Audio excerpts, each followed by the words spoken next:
Back so soon? Oh no, what happened? A little incident at the dog park. We gotta head to the vet. Oh, not again. These bills. We can use CashNet USA. We can apply in minutes, get a fast decision, and have the money in the account as soon as the same business day. All right, Cheddar, back in the car. When you need money fast, be the hero. All loans subject to lender approval. Speed of funding is subject to verifications and your bank's processing times. See CashNetUSA.com for more details. Think you know your breaking point? If you're a woman with weak bones due to osteoporosis after menopause, sadly, you may not. Women can lose up to 20% of their bone density within 5 to 7 years after menopause, making bones weaker and more likely to break. And after the first fracture, we're 5 times more likely to break another bone within a year. It could happen from a simple slip or just bending to lift a bag of groceries. Don't wait for a breaking point. Visit bonebreakingpoint.com to learn about how osteoporosis medications can reduce the risk of fractures. Hey guys, have you heard of Goldbelly? It's this amazing site where they ship the most iconic famous foods from restaurants across the country, anywhere, nationwide. I've never found a more perfect gift than food. They ship Chicago deep dish pizza, New York bagels, Maine lobster rolls, and even Ina Garten's famous cakes. So if you're looking for a gift for the food lover in your life, head to goldbelly.com and get 20% off your first order with promo code GIFT. You can support this podcast at patreon.com/partnersincrimemedia. This week's Law & Order Marathon winner is Helene de Repentigny of Gatineau, Quebec in Canada. Helene will get a marathon decal showing she watched 26.2 hours of her favorite crime show. To be next week's winner, sign up at lawandorderpodcast.com. I'm Kevin Flynn with Rebecca Lavoie and Michelle Rubenstein, and these are their stories. You think you know who did it, but you don't know who did it. Law and order, law and order, law and order. It's no ordinary police procedural, baby. It's the FNOG of police procedurals, baby. Law and order, law and order, law and order, law and order. These are their stories, these are their stories. Welcome to These Are Their Stories, the podcast about network TV's most enduring crime franchise and the real-life cases that inspired their shows.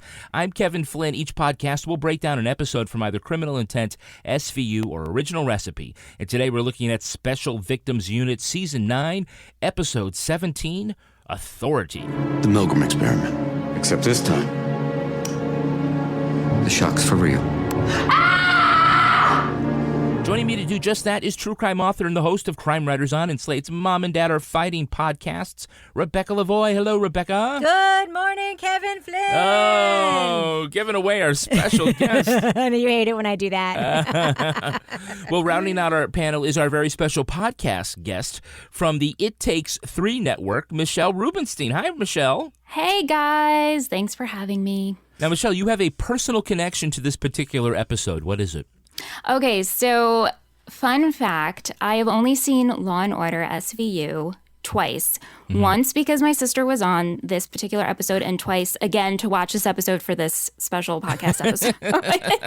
I have never seen any other Law & Order episodes or any really criminal shows. But yeah, my sister was an extra on this particular episode of SVU. The pillow fight scene. So she was in the pillow fight scene and she was in the Grand Central Station scene. She, I got to give her props. She's a go-getter. If you watch her in the Grand Central Station scene, her route does not make sense, but you could tell she's fighting to get on camera. And same thing with the pillow fight scene. She is just making her way, so she is right in front of that camera. And I had to bring her to the city that day for her to film this this episode, and I got really mad, and I left her and abandoned her in the city. Wow. Was there a chance you could have been on this episode? I don't think so. She was really snotty about it, but that's one of the reasons why I was like, screw you, someone else can come pick you up. But I remember on the outskirts of being on the outside of the pillow fight scene, I saw that happen, and I thought that was pretty cool. Huh. So now you've established that you've only watched one episode, so we'll do it anyway. What's your favorite detective team? Favorite Law and Order detective team. So it's really funny. From this episode, I think, I like Munch. Hey, it's a child of the 60s. Okay. It's funny because I watched this episode last night and my husband's like, there was a time in my life where I just watched hours of Law and Order. I'm like, how did I miss this part of my life? Where you just like spend a sick day or a lazy day just watching Law and Order. But how do we not have your husband on this podcast instead of you? Can you leave his email address? Now let's look at the first half of this episode, SVU Season 9, Episode 17, Authority.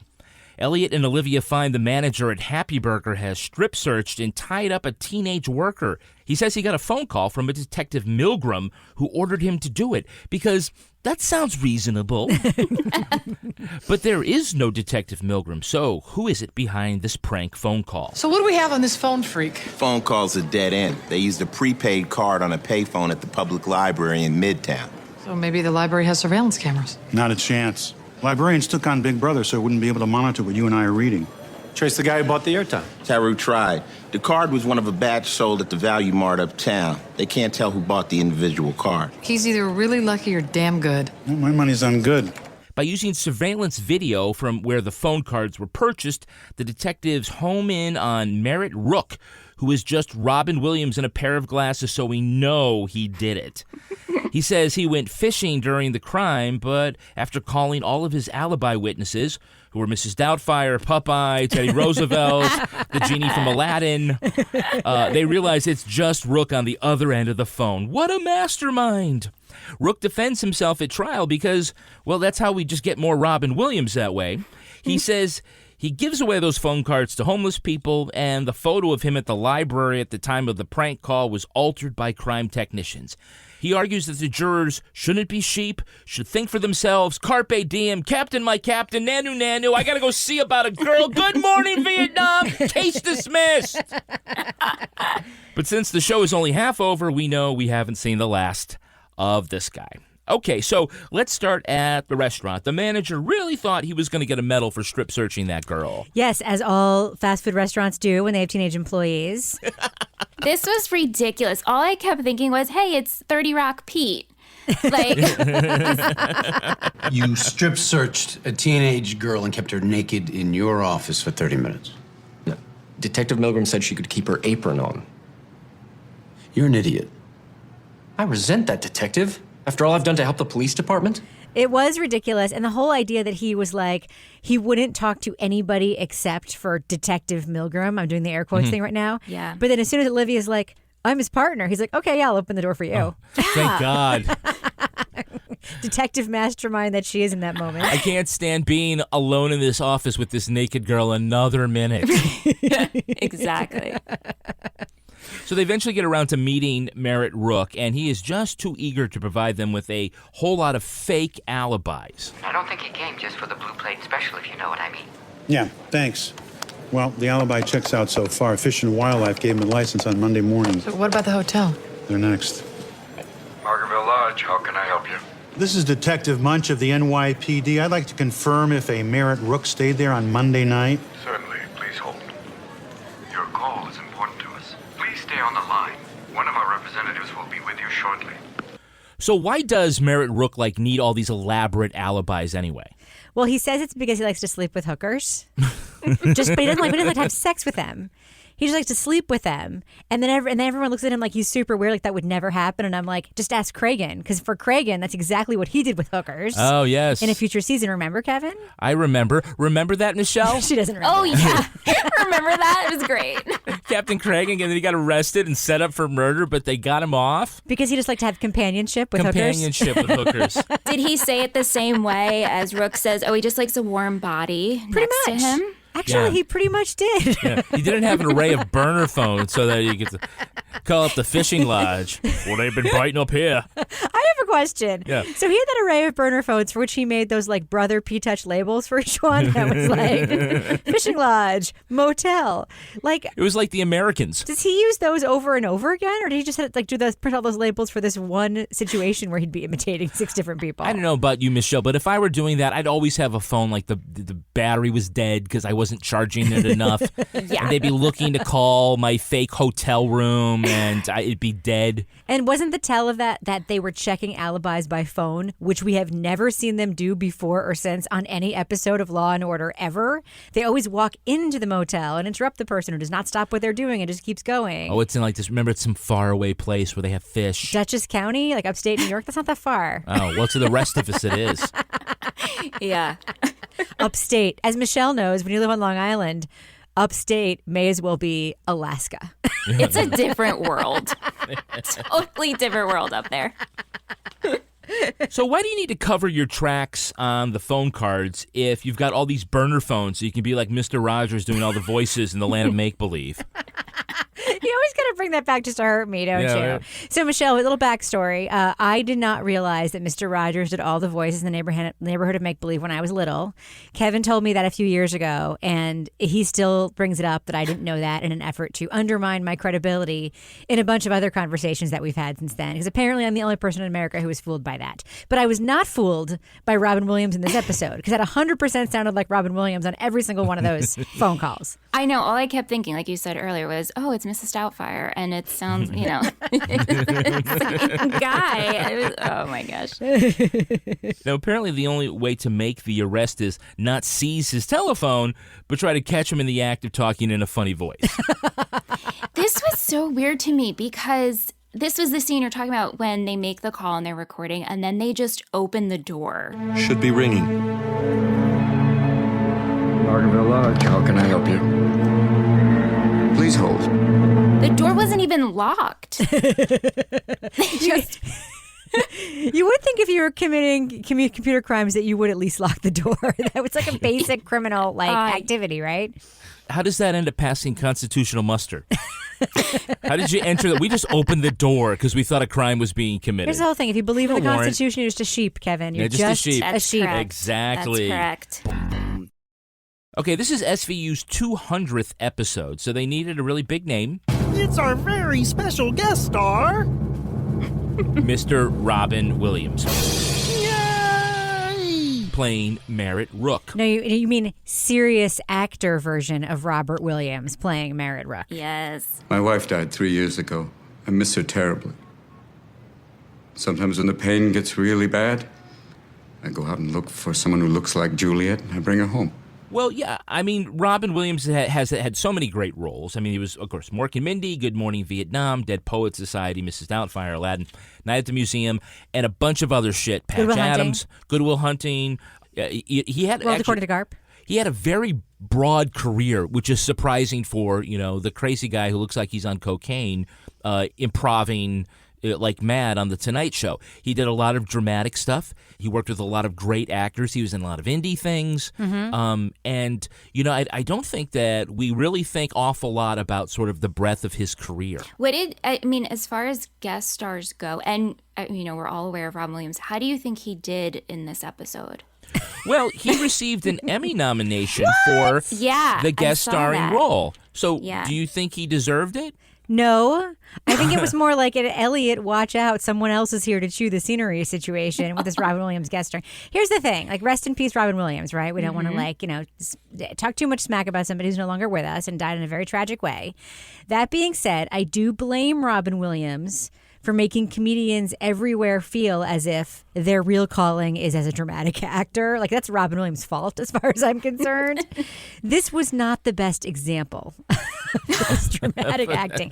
At least not to me. As you said, just putting on the glasses does not make a serious man all by itself. No, but I guess if he shaves his head and has those glasses, then he's the bad guy in 1 hour photo. Yes. And just a little creepier. Yes, that's true. Yeah. So, obviously the Academy really loves these guest appearances. They do. So, how come Didi Cohn didn't get the... I was just going to mention Frenchie. The nomination. Okay, well, let's move on. Because I actually get to play, all the jingles this episode. We're going to go to our Hey, It's That Girl. Hey, it's that girl. So I think you guys are pretty good here. Can you name the actress who played the nurse? No other name, just nurse. I know. Who is that? Didi Khan, and she played Frenchie. Mr. Rook lost it. Said he'd kill Dr. Slifkin. We had to call security to escort him out. I gotta run. Premature labor on the way. Yeah, it's beauty school dropout herself, Didi Khan.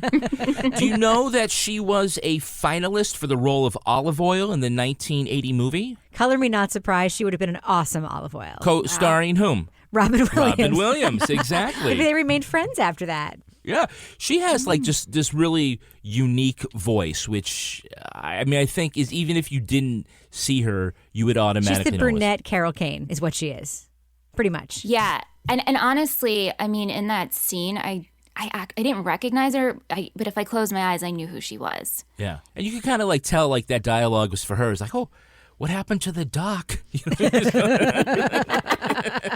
I just like how she's like, oh, it's time for a premature birth, and just scurried away. It's like, oh, okay, bye. I did like how she had the amazing recall. It's like of being Chopper's able radar. To yeah, she was able to call up the other case. Like, I mean, this is a nurse, right, in a maternity ward who's probably been present for thousands of deliveries, some of which have gone wrong, but she was able to remember that exact one and all of the details down to the minute. It's very exciting for her. We also get to see somebody before they were famous. Before they were famous. Who is the actress who played Trini, the hamburger girl? I begged him to stop, but he didn't. Any That idea? I don't know. I No. don't. I missed that one. That's Monica Raymond. She plays Gabriella Dawson on Chicago Fire. You said before they were famous. Not before they were on a C show in a C part. Come on. Well, it's also the Dick Wolf universe, It's but true. but again, like I said, I wanted to play all my jingles. So you also pointed out our Hey, It's That Guy. Hey, it's that guy. So Michelle, I know that you know this, but I'm going to turn it on Rebecca. Can you name the actor who played the restaurant manager? No, I can't. That's Scott Adsid. I told her to get her thieving little butt into my office. Pronto. And Michelle, what's his famous role? He played Pete on 30 Rock. Yeah, Pete Hornberger, one of the writers in that Okay. writing room. Yeah. Yep. Not the one with the hat. Right. The one with the bald head. And can anyone name who our protest leader was? Oh, yes, I can. That was Mo Rocca. Yes. Maurice Albert Rocca himself. Oh. We are here to celebrate the unexpected. From CBS 60 Minutes, as well as Wait, Wait, Don't Tell Me on NPR. Yeah, a bunch of stuff. So Mo Rocca graduated from Harvard. He got his start in the, and I'm not making this up, the Southeast Asian tour of Greece. I was waiting for you to take that sip. Playing to tell who? You. I don't know. Not Was Danny. he Kanicki?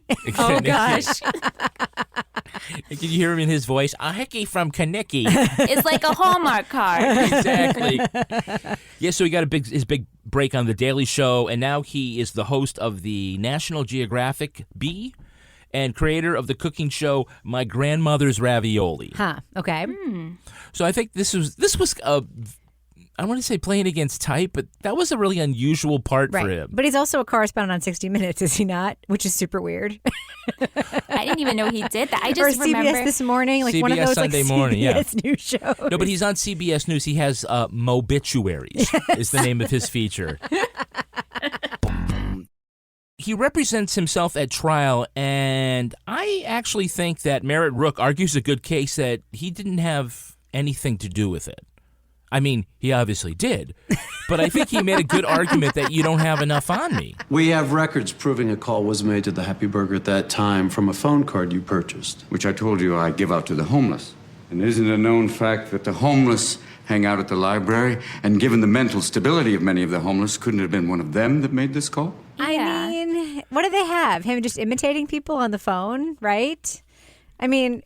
Well, like he said, they had the phone cards, which he says he gave away to homeless people Right. who also hang out at the library. I did and enjoy- a photograph of him yes. at the library or near the library at the time the phone call was made. I gotta say, I really did enjoy somebody calling bullshit on the bullshit forensics on this show. This was like a moment for me where I was like, yes. Because one of the things they always do in these SVU shows is they always just like rush the evidentiary stuff, and they love putting it up on PowerPoints, and they love like being like, here's the computer enhanced photo, which by the way, as viewers, we're like, oh, that's definitely Robin Williams. But if you're not definitely Robin Williams, just a regular guy, it's actually kind of a decent argument that is, he's like, the computer was making a guess? And the guy's like, an educated guess. And he's like, it's still a guess. Yeah. And then he quotes Wendell Berry randomly. Anyway, I actually think he did a pretty good job defending himself, as defending oneself goes. Yeah, I thought so too. I thought the whole trial scenes with him, he did a really good job in terms of his acting, in my opinion. He has, usually you have the great monologue in any Law and Order is the summation at trial. Because, certainly, Jack McCoy always had these very classic over-the-top ones. He had a really good, closing argument to the jury. Now, I don't blame Detectives Benson and Stabler for arresting me or Ms. Novak for putting me on trial. They're just following orders, like a sheep following a shepherd. But we're all in danger of being sheep, blindly following the herd, never questioning authority. Is there something else we can talk about, though, that I'm wondering if Michelle might be interested in discussing with me without you? Oh, does this have to do with somebody's hair? It has to do with just Casey. And I know that Michelle doesn't have a lot of reference points because she doesn't watch any SVU except for this episode. But you do watch teen dramas and like poorly produced stuff that comes out on the CW and networks like that, right? Yes. So what year did this episode come out, Kevin? 2008. Can we talk about Casey's, the lawyer? She's a prosecutor in this. Yeah. Very particular, like 1990s Beverly Hills 90210 era hair and eyebrows and makeup in this episode. And all of the ridiculous face acting cutaways we got of her in this show. Did you notice that, Michelle? I absolutely noticed that. And I also thought and maybe this is how she dresses, her suit was so frumpy. Like, can we just the middle? I kept focusing on it, and did you think she was pregnant? Because that was my theory. I did, but I didn't want to say that. Yeah. You don't want to assume pregnancy. Did you look that up, Kevin? Was Diane Neal in fact pregnant during the filming of this episode? No, I think she was planning her failed congressional bid. But you know what? You know why I didn't want to assume pregnancy, but I also, in many television shows, as you see, whenever a woman is pregnant and she's not supposed to be, they'll just hide it. With a bag or a table. A folder. Yeah. A close-up. Or a lot of weird face shots of facial reactions and eyebrows. No, they did have some long shots of her in the courtroom where you could see how baggy it was, but she did not look pregnant there. And I don't think if she were, that they would have shot her like that. I don't want to be sexist, but she No, looked go right weird ahead. in this episode. Like, Diane Neal is a beautiful woman who always just looks like a prosecutor and like delivers her stuff just fine in all his episodes. She looked freaking weird in this episode. And did you notice I guess it was like the second part of the trial, her chest was so red. What happened? From the neck She was down. flush. No, but it was like she had a reaction. I kept focused. I paused the episode. I was like, what is going on? Is she having an allergic reaction to that suit that she's wearing? Or that baggy polyester suit? I'm allergic to acrylic. Yeah. It was fun, though, when he wins and he gets a not guilty verdict, then he goes up to her and hugs her. Great job, Casey. Back off. It was like, it's been fun. I did like that. I really enjoyed Let's do this again. I could so relate to that. That's just how I felt after serving on jury duty, as you know. I was so You thought excited. it was fun, It was so fun. I couldn't wait to do it again. Yeah. The Essential Mango Coconut Freeze. It makes its appearance at the dinner party, right when the night could go either way between nice evening and legendary. Served in 8 perfect stoneware bowls to the sounds of circa 1950 bossa nova. Seconds, a good debate, and an impromptu round of never have I ever follow. It's gonna be a late one. The Essential Evening Extender, made possible with Vitamix. Everybody sleeps, but no two people sleep alike. At Coop Sleep Goods, we celebrate the way you sleep differently. We believe everyone deserves a great night's sleep with their own pillow. And the adjustable, customizable Coop pillow makes it easy. Whether you're a side sleeper, back sleeper, or even a starfish, we've got the perfect pillow for you. Crafted with our innovative memory foam and microfiber fill, our hypoallergenic pillows adjust to you, not the other way around. Just tailor the fill for the perfect fit. Add some in, take some out, until your pillow's just right for you. See why luxury hotels and spas worldwide feature Coop Sleep Goods and why we have tens of thousands of 5-star reviews. With our 100-night risk-free trial, you've got nothing to lose, except those sleepless nights. Get 25% off your first order when you visit coopsleepgoods.com/comedy. That's COOP sleepgoods.com/comedy. Did you know 39% of teen drivers admit to texting while driving? Even scarier, those who text are more likely to speed and run red lights. Shockingly, 94% know it's dangerous, but do it anyway. As a parent, you can't always be in the car, but you can stay connected to their safety with Greenlight Infinity's driving reports. Monitor their driving habits, see if they're using their phone, speeding, and more. These reports provide real data for meaningful conversations about safety. Plus, with weekly updates, you can track their progress over time. Help keep your teens safe. Sign up for Greenlight Infinity at greenlight.com/podcast. All right, now let's take a look at the second half of this episode. Enjoying his newfound fame as a white man who didn't go to jail, Merritt Rook urges New Yorkers to not be sheep. They demonstrate this by having a big pillow fight in Bryant Park, and because, that'll stick it to corporate America. But it is a philosophy that only a munch could love. I don't condone what he did, but I understand where he's coming from. I'm a child of the 60s. We thought that LSD and free love was going to change the world. I spoke to Merritt today. He just wants to wake people up. With pillow fights. Well, we helped end the Vietnam War with sit-ins. And what war exactly is Merritt fighting here? The battle against fast foods? That's nothing. You should hear his tirade against managed care. The detectives learned that Rook's wife died in child labor. The obstetrician later died in an accident where his car rammed into a tractor-trailer, decapitating him, leaving Mariska Hargitay to say, that sounds familiar. No, no, you did not. I did. The doctor left a suicide note saying Detective Milgram had been calling him about the botched delivery. Now, thinking that this is enough for an arrest, they find Rook at Grand Central Station, where hundreds of his followers prove they are not sheep by freezing simultaneously when someone blows a whistle. Because that's what that means. So Benson collars Rook, but believing he has a bomb, she disappears in the crowd with him. Elliot tracks them to a recording studio where Rook met his wife. Rook has Olivia tied up in a soundproof studio and threatens to blow the building unless Elliot does his own Milgram experiment. Rook wants him to push a button that will zap her with 240 volts. But under the weight of an Emmy-nominated performance, Elliot still refuses to press the buttons. But it's okay, those screams were just a recording, so you passed the test. As they take him into custody, Rook goes to tie his shoe when he presses a switch in his sock that blows up the building behind them. With his hands cuffed in front of him, Rook runs away, jumps through a hedge, then vanishes. When Benson and Stabler can't find him, they say, well, he's probably dead in the river. Let's go home. So caring. Yeah. Okay, so first thing, Elliot comes in and he's asked, hey, did you see Morning Joe on MSNBC? And Elliot's got to be like, I don't watch those libtards. He also said, colic is a bitch, which was my favorite quote of this entire episode. I'm a man, and even I don't like a colicky baby. Gratuitous promotion of Joe Scarborough. Yeah. Yeah, that's SVU. Yeah. I'm going to start by asking you the obvious question. What's with the sheep? You mean Elliot here? You gotta admit, Elliot's pretty damn cute. Now, the great detail is that Rook comes on, and he has a sheep, and he named it Elliot. Yes. Mm-hmm. Sounds about right, except that sheep has hair. Oh, burn!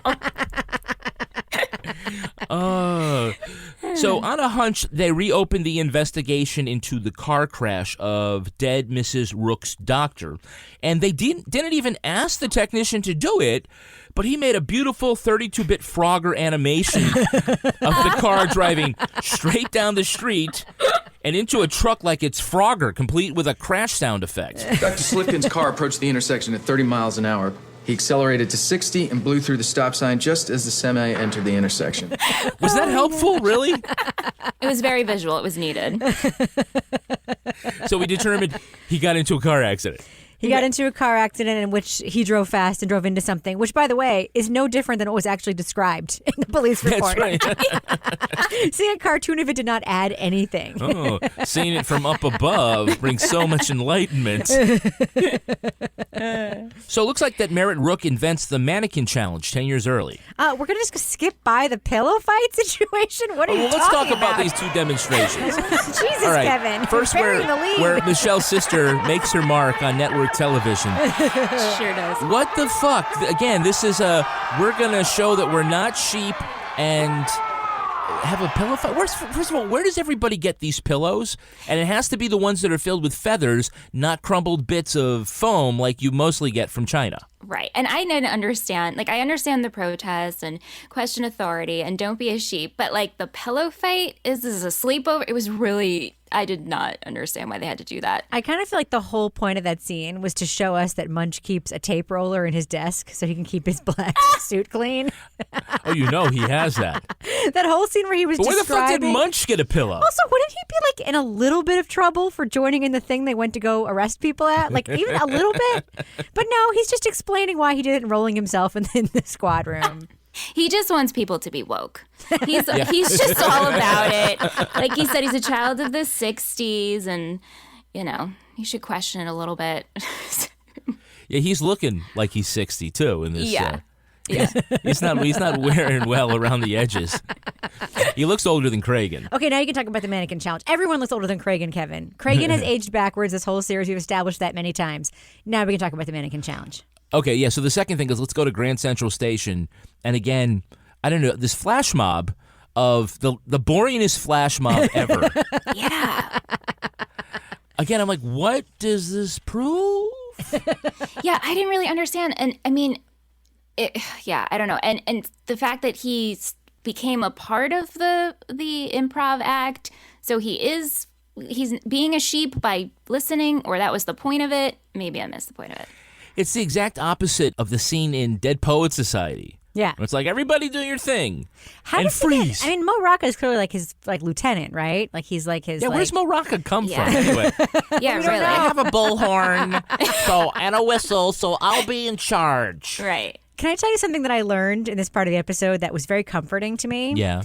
Is that sound engineers who work for NASA basically do exactly what sound engineers do in recording studios, which means, by extension, I could work at NASA, like no problem. Hey, that's great. Badass. I told you I was going to use all the sound effects. Every single one. Yeah, I'll have to find a way to mention Hudson University. We are Hudson, where the bad guys go to school. No one went there. There you go. Yeah. And Profaci. Oh, Profaci. So Robin Williams worked with Robert De Niro, Dustin Hoffman, Steven Spielberg, Robert Altman, Mike Nichols, Francis Ford Coppola, Ivan Reitman, Woody Allen. But it was in the hands of SVU director David Platt that he was able to dig deep and emote the phrase, "Push the button!" And I held my wife's hand, and I watched her bleed to death. I put my faith in a little god in a white coat, and he killed my wife and son! Push the button! So that was a pretty intense scene. It was weird because, like, you hear, like, the Robin Williams voice, and then you would also hear the voice. There's nothing intense about that scene. Nothing. It's ruined by the fact that he turns off the lights in the recording studio. Like, as a viewer, I never for a second believed that Olivia was actually getting shocked by that stupid button. Not even for a little second. Her scream sounded like he just said, "Hey, scream, I'm going to record you." They didn't sound live. But second, like, why turn off the lights? Like, why do that? I mean, he can't see that she's not screaming. That's the experiment, Rebecca. God damn it. The experiment was they were in a different room with a wall between them. You're talking about the real Milgram experiment. Michelle, how much do you, I mean, they explained it in the episode, but how much do you know about the Milgram experiment? Honestly, not much. I did some research today because I know there's bits that are based off of, every Law & Order episode is based off real events. So I just did a quick search, but I really don't know much. Yeah, this happened, I believe, in the 50s, and I've seen, the archival film of it, and basically it would be a guy sitting at a table with some buttons or a switch, and he was told by, a guy in a lab coat that for this experiment that there was somebody on the other side of the wall wired up, and I think they had to ask a question, and when they got it wrong, they would... Yeah, and they would zap them, and they weren't really being zapped, but it was to see, like, how far would this guy go? The whole conceit was, how far will people go to hurt other people when they're told this is the confines of the experiment, you have to do it. Right. It was the I'm only following orders experiment. Is basically what it was. Yeah. Which is how you get a girl naked in a burger joint. Because it's the same thing. It's like how, you believe it's an authority figure, how far will you go? But here's the thing. The Milgram experiment, like they're taking notes and like getting data from that. Does Robin Williams even know that manager actually got that girl naked in the burger joint? He wouldn't even know because he's not on the phone anymore. Yeah, I guess. Yeah, that's true.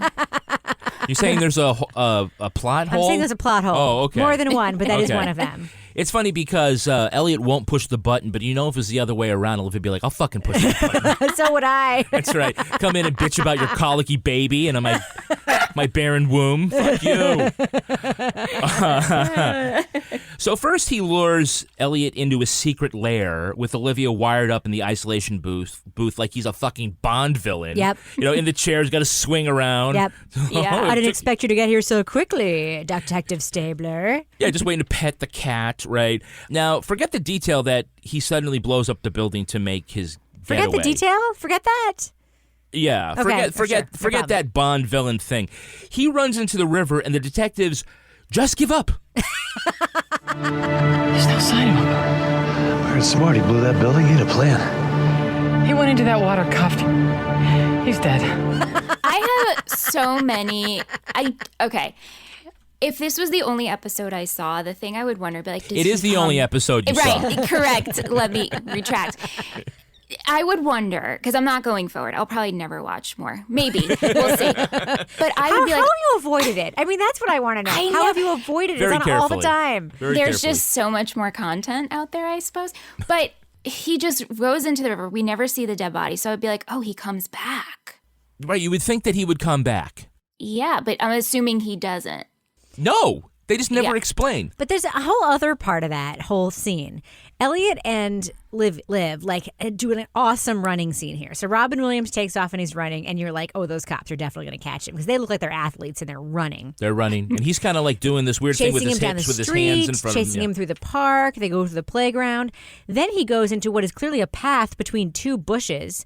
They arrive at that same path between two bushes, and they're like, wait, how do we get between these bushes? It's like, go through the same they stopped at the fucking bushes. path that he went They through. did. Like, you just saw him go through that path. You think there are thorns in those bushes? Should we maybe be careful, one after another? But I also didn't understand how they didn't hear a splash. Yeah. Right, they jump through the bushes, and then it tees at the river, and they're like, we don't know where he went. It's like, I don't know, there's two of you. One go left, one go right. Right. You know, it's not or like, look oh. down to Or see look if there's down. a boat. Like, didn't even look down. I don't know. And the whole assertion is, if he went in there, he's dead. Then they just walk away. Like, even if that's true, don't you stand there and call people and get them to come check? But he's obviously a Bond villain, so did he escape in his hovercraft or? Right. And my question for you guys is, was Merritt planning on killing himself with the bomb this whole time if he didn't get caught, or did he really want to suffer and drown if he went into the body of water, the East River? This is the plot hole because at the time he's at Grand Central Station, he's been acquitted of all charges.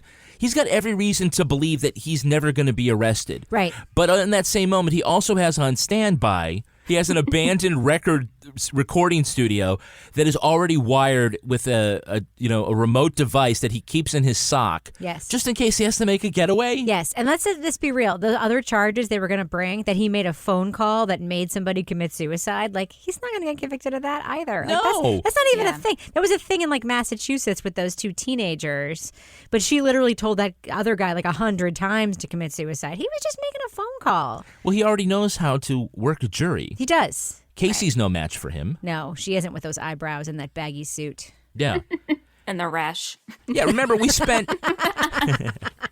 She ate strawberries before they taped. It's not her fault. Oh, that's it. Okay.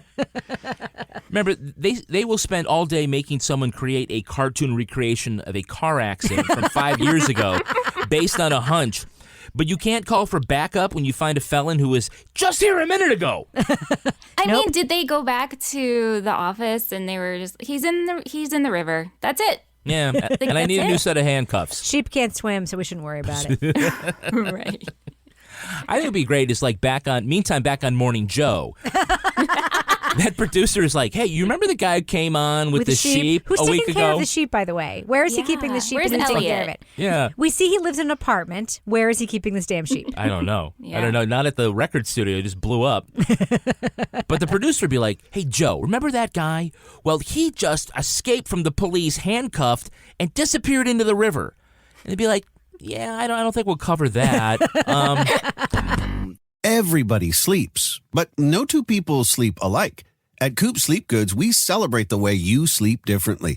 We believe everyone deserves a great night's sleep with their own pillow. And the adjustable, customizable Coop pillow makes it easy. Whether you're a side sleeper, back sleeper, or even a starfish, we've got the perfect pillow for you. Crafted with our innovative memory foam and microfiber fill, our hypoallergenic pillows adjust to you, not the other way around. Just tailor the fill for the perfect fit. Add some in, take some out, until your pillow's just right for you. See why luxury hotels and spas worldwide feature Coop Sleep Goods and why we have tens of thousands of 5-star reviews. With our 100-night risk-free trial, you've got nothing to lose, except those sleepless nights. Get 25% off your first order when you visit coopsleepgoods.com/comedy. That's COOP sleepgoods.com/comedy. Did you know 39% of teen drivers admit to texting while driving? Even scarier, those who text are more likely to speed and run red lights. Shockingly, 94% know it's dangerous but do it anyway. As a parent, you can't always be in the car, but you can stay connected to their safety with Greenlight Infinity's driving reports. Monitor their driving habits, see if they're using their phone, speeding, and more. These reports provide real data for meaningful conversations about safety. Plus, with weekly updates, you can track their progress over time. Help keep your teens safe. Sign up for Greenlight Infinity at greenlight.com/podcast. Imagine what's possible in your business career when learning doesn't get in the way of life. At Capella University, our game-changing FlexPath learning format is available in select business programs and lets you learn at a time and pace that works for you. That means you don't have to put your life on hold while earning your business degree. Instead, enjoy learning your way and earn your degree without missing a beat. A different future is closer than you think with Capella University. Learn more at capella.edu. All right, let's take a look at the real-life story that inspired this episode. It's time for Ripped from the Headlines. Can't wait. You think you know who did it. You think you know who did it. But you don't know who did it. You don't know who did it. Ripped from the headlines. This episode was inspired by a strip search scam at a Kentucky McDonald's in 2004. Shut up. A man who said he was a police officer called the restaurant and told assistant manager Donna Summers one of her employees was wanted for theft. After describing a woman who looked like cashier Louise Ogborn, the manager brought her into the back office. The caller ordered Summers to strip search the employee. After an hour of keeping the naked woman in the office, Summers told the caller she needed to work the counter. The caller told her to have someone she trusted watch Ogborn, so she called her fiancé, Walter Nix. Over the next 2 hours, upon the direction of the caller, Nix forced Ogborn to dance naked, do jumping jacks, and perform oral sex on him. What? Jeez. Summers eventually became suspicious and confronted the caller, who hung up. Police linked the hoax to 70 others across the US, but none were this serious. They traced the phone card used to David Stewart of Massachusetts. In 2006, a Kentucky jury found him not guilty of charges connected to the crime, but police say that after Stewart's arrest, the hoax phone call stopped.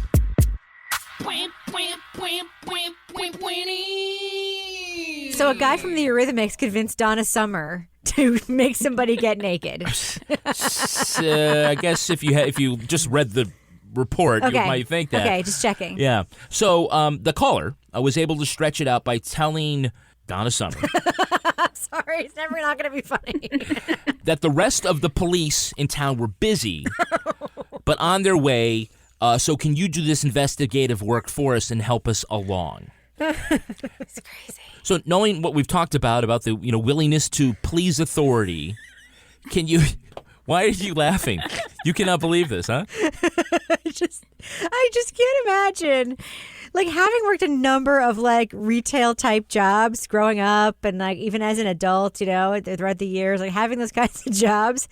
If you run a McDonald's, you've got other shit to do besides conduct a private dick investigation on the behest of a telephone stranger. Doesn't she have to put the fries in the basket? Well, here's the thing. Yes. Yeah. There was a lot of pressure because the naked girl was not at the counter, right? And the orders were backing up and the manager was there. And she's telling the police officer, and I, say that with air quotes, I've got to go. So that's why he's okay, well, you need to get somebody else to watch her. And that's when she called her fiancé. Anyway, while police in Kentucky had traced that phone call to Florida. They learned that there was a detective in Massachusetts already working on this case.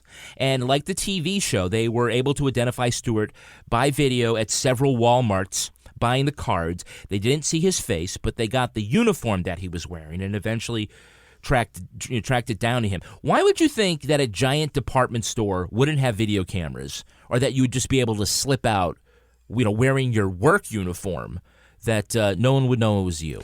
Well, why would you think that someone would even find you? Because here's the thing. If I wanted to commit this crime, 100% exactly what I would do would be go to Walmart to buy prepaid phone cards. I would never think that they'd be able to trace that back to me then calling a McDonald's in Kentucky and talking to Donna Summer. That is an obscure scheme. Am I wrong, Michelle? No, not at all. Yeah. I mean, if I wanted to buy an axe to kill somebody, I wouldn't go into Walmart and buy it wearing my work uniform with my name on it. Well, you have to buy it somewhere, Rebecca. But to buy phone cards that were going to be used in this thing that I couldn't imagine would be turned into some kind of national investigation, I mean, I got to say, what was his name? Dave Stewart, the guy from the Eurythmics? Yeah, because don't say it's Dave Stewart from the Eurythmics. I know it's not. I don't want to get sued. It's Donna Summer. Yeah. Now, what do you think Donna Summer? I think it's actually Donna. I think it's Donna Summers. It's still funny. All right. What do you think that Summers did when she saw the videotape of her fiance making a girl go down on him? Yeah, she broke off the engagement, obviously. It's kind of what I was thinking. It was kind of obvious. Is it weird that I'm like picturing it? Yeah, me too. Oh. Me too. Like, ooh. Yeah. Mm-hmm. I'm certainly picturing her reaction. Yeah. So Detective Milgram made me do it. Yeah. Walter Nix received a 5-year prison sentence. Is that an appropriate amount given the mitigating factors in this case? What are the mitigating factors in this case? Well, that he was directed to do. He didn't set out to sexually assault the girl. He was directed to do it. So Walter Nix was the fiancé. Walter Nix was the fiancé. He got 5 years. He got 5 years for being told what to do and then doing it. Did he have? Okay, was he stupid? I mean, did anyone test his IQ before giving him this sentence? Because here's the thing. Any reasonable person who isn't stupid would show up and be like, yeah, I'm not doing that. Or would have something else to do during a weekday where they wouldn't be able to do that. You know what I'm saying? Yeah, he did it, and then he reportedly, immediately afterwards went to a friend and said, I think I just did something really horrible. 5 years seems a lot. I mean, I feel horrible for the girl. I mean, that's not great. But they should sort of maybe team up together and blame the real perpetrator. Although, I don't know. I mean, he must be really stupid, right? That's all you come back to. Well, are these people stupid or are they manipulated? Isn't this the experiment? Right. I mean, there's probably a little both. I don't know. I mean, or some people are just not thinking and they're just. I don't know, something comes over. I don't know. I'm always just so self-aware and so just thinking of everything. So I feel like I'm I don't know, I just feel like I wouldn't be manipulated. But then again, I'm not in that position. But I don't think so. I want to safely say, and I laugh that if someone called you and I'd said... probably hang up. I don't know, I'd be like, I want to see how this plays out. Here's the thing, Kevin. Curiosity. Our sense of sort of personal social justice is so much more... I think elevated now than it was 10, 15, 20 years ago. I mean, let's be real. Sometimes you and I get a podcast ad and we're like, yeah, we're not comfortable reading that copy. We don't want to make claims about a vitamin, okay? Yeah. So that's where we are today. Right. This guy is he doesn't, I mean, look at the Milgram experiment. Someone in a lab coat in the 1950s or 60s was like, ooh, he's wearing a lab coat and carrying a clipboard. He must be a person of authority, right? Yeah. I think we have more self-awareness now. I don't know where this dude fell on that. Nix fell on that. But it sounds like he maybe wasn't 100% equipped to say, perhaps to push back on authority. Maybe he had, experiences of his own that should have played into this. Well, I mean, there was a feature film called Compliance that dealt with this particular case. And, there are arguments that can be made that, he was duped into doing this thing. But he did also, the girl was also victimized. Right. She didn't want to be held. She didn't want to be, have to perform oral sex. So there probably should be some kind of reckoning for that. 100% yes. So Ogborn sued McDonald's, and Originally won $6 million. That was Wait, later. this is the victim? This is the victim. Okay. McDonald's attorneys were sanctioned for withholding evidence in that case. Really? Even Donna Summers sued McDonald's and was awarded $1 million. Good for her. Their argument was that McDonald's should have offered training that people might call pretending to be police in order them to sexually assault people. No, that was not their argument. That was What? the argument, that the McDonald's didn't train them. Oh, because McDonald's may have known because it happened at other McDonald's. Could have been. That makes sense. McDonald's is responsible for a lot of bad shit. Yeah. How much liability do they have in If this? McDonald's knew that this had happened at other McDonald's, they 100% should have made other employees and other franchises aware and provided some, if not training, at least like, I don't know, an email saying like, heads up. Hey, not for nothing, but on the off chance someone calls and says, find the hottest girl there and get her to take off all her clothes. Probably not a cop. You know, when you say the withholding evidence, and I don't want to like make an assumption, but I bet that's what it was. That's probably what it was. Michelle, Rebecca makes a good argument. I mean, a Merritt Rook level argument there. Would you? Do you go along with her? I do, yeah. Here's the whole thing. When you go to McDonald's, what does it say in your coffee cup right now? Don't spill. Yes, contents might be hot. We all know why that happened. Don't you think that they just could have sent an email to their franchises? They could have. I think now if you go back to the manager's office at every McDonald's, there's probably a little posting saying, don't fall for a prank call. Probably. Please wash your hands before going back to work and don't fall for a prank call. Yeah. And don't call your boyfriend to get oral from one of your employees. It's a very long notice. It's like one of those OSHA posters. Yeah, it's on legal paper, not on 8.5 by It's been 11. 8.5 days since someone erroneously gave a blowjob in this room. Well, that is going to do it for us. We want to thank our guest, Michelle Rubenstein. Michelle, where can our listeners follow you online? You could follow us at It Takes 3 Network, ittakes3network.com. And if you're interested in the OC, Let's Talk OC on all social media and Tree Hill Talk on all social media. And Rebecca Lavoie, how can our listeners follow you? You can follow me at Reb Lavoie on both Twitter and Instagram. And you can track me on Twitter at Kevin P. Flynn. You can also tweet to us at Law & Order Pod or follow us on Instagram at These Are Their Stories Podcast. Our newsreader was Cy Frater. Our theme music was composed and performed by Uncanny Valleys. All clips in this podcast were used in compliance with the U.S. Copyrights Act, fair use exemption for criticism and commentary. If you want to know what episodes we're talking about in our upcoming shows, go to lawandorderpodcast.com. Sign up for our newsletter for a chance to be our next Law & Order Marathon winner. These Other Stories was recorded in the Yoga Loft above the Bodega in Bay St. Louis, Mississippi studio and is a production of Partners in Crime Media. Partners in Crime Media. This episode is brought to you by Progressive Commercial Insurance. Business owners meet Progressive Insurance. They make it easy to get discounts on commercial auto insurance and find coverages to grow with your business. Quote in as little as 7 minutes at progressivecommercial.com. Progressive Casualty Insurance Company. Coverage provided and serviced by affiliated and third-party insurers. Discounts and coverage selections not available in all states or situations.